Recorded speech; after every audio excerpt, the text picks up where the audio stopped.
Hey there, welcome to LSAT Demon Daily. I'm Ben Olson, that's Nathan Fox, together with the founders of LSATdemon.com and our weekly podcast, Thinking LSAT. This email is from Jessica. Yeah, it You want to says, read it? Yeah. good morning, Ben and Nathan. I am going to take my LSAT next June, and I am in the process of learning about the application process to law schools here in the United States. I have a high GPA from my university in Columbia, and I was counting on that to be admitted, and obviously on getting a good LSAT score. But I realized law schools don't take into account GPAs from foreign universities.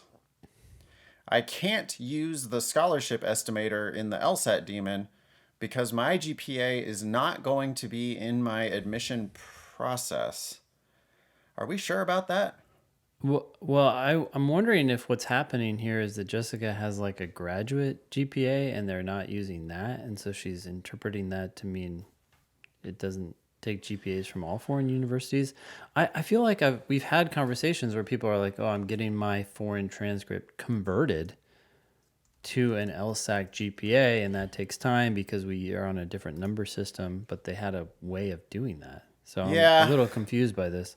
I don't know where Jessica's getting that information. It is true that like there are some schools that don't even give you a numeric GPA at all, and then in that case, and that's not just from foreign universities, that's from US universities as well. There are cases where the law school admission council will convert your, sometimes they just like have this narrative report of your grades or whatever, and I think Mm-hmm. there are some that can't be converted into an LSAC GPA, but there are some that can be converted into an LSAC GPA.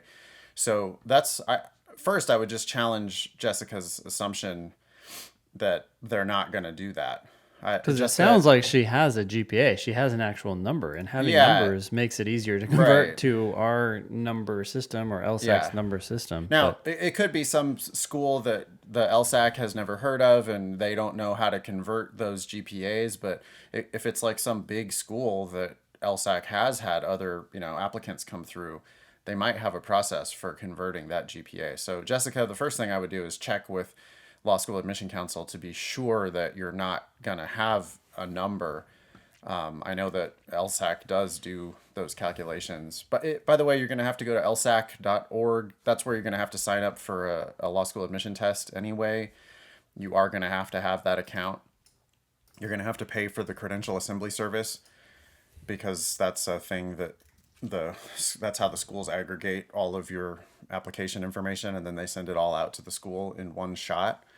So I just don't know that you're not going to have a undergrad GPA. But the second thing I would say is if we look at the public data, like I'm looking at the Harvard Standard 509 information report right now, and it has on the table of admits, it says total in first year class 562, number not included in LSAT calculations 43. Then for the first time ever, I see a table below that has the GRE for first year class, which yeah, I just looked at like a half a dozen different 509s, and some schools are now reporting GREs and some schools aren't. Most schools, it looks like, aren't. But Harvard, Yale are. Stanford, no. Stanford weirdly has the table, but no scores, no data in it at all. So it's like they're getting ready for it. But the total of non-LSAT admissions enrollees 44. Oh, and I guess what Jessica wants is number not included in GPA calculations, and there are 16 of those. So, does that math though make sense that like would there be 16 foreign applicants or 16 people who don't have reportable GPAs at Harvard? It almost seems low.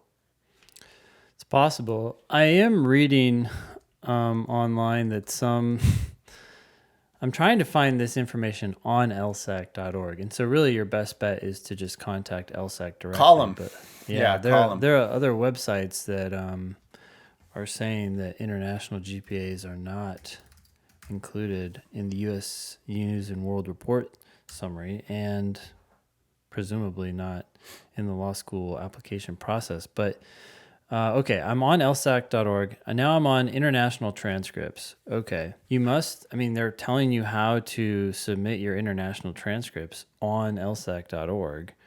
Okay. Here it says this is on LSAC.org. An international credential evaluation is completed in order to determine your degree and credit equivalency to degrees/credit earned in the U.S. This is completed by the American Association of Collegiate Registrars and Admissions Officers. Okay, some organization via LSAC. Once you've completed your CAS registration, that's with LSAC, and all international documents have been processed.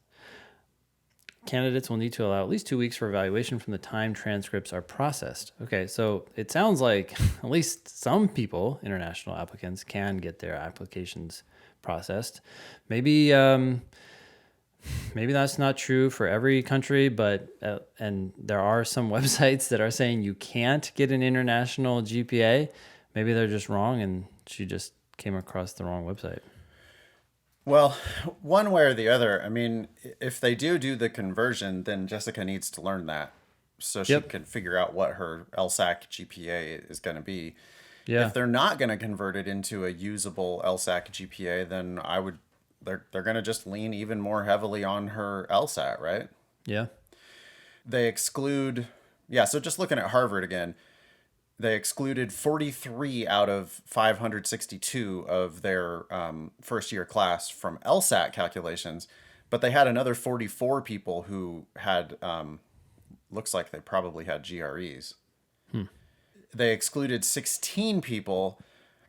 That's like 2.5% of their 562 in their first year class that they excluded from their GPA calculation. And again, I'm only looking at Harvard because Harvard is such a huge law school. But yeah, I think Jessica, really, they're just going to have to lean more on your LSAT. That's the only like hard numeric evaluation of your candidacy. So they're going to have to lean on that when they determine not just the admissions decision, but also the scholarship decision. By the way, on this page that I'm looking at, it says their email address is lsacinfo@lsac.org. So There we I go. would suggest calling them, but you can also just email them lsacinfo@lsac.org. Cool. Great. Thanks for writing in, Jessica. If you all have a question, email daily@lsatdemon.com. Thanks for listening.